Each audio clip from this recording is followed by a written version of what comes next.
In this video, I'll show you how to change the background of your video using CapCut. It's super simple, so let's dive right in. First, open CapCut and import your video by clicking on Import under the Media tab right here. Now select the clip, duplicate it by clicking on Ctrl-V and Ctrl-C. Once you have duplicated it, click on this above video and go to Remove Busy and click on Auto Removal. Once you have removed your background, go to Stock Materials right here. From here, you can select the background you want to add to your video. Once you have selected, drag it to the timeline between your videos and adjust its duration.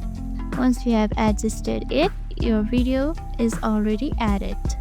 You can adjust its size like this by dragging from the edges like this. You can also adjust its position like this. And that's it, you have just changed your video background in CapCut. Let's play it for once.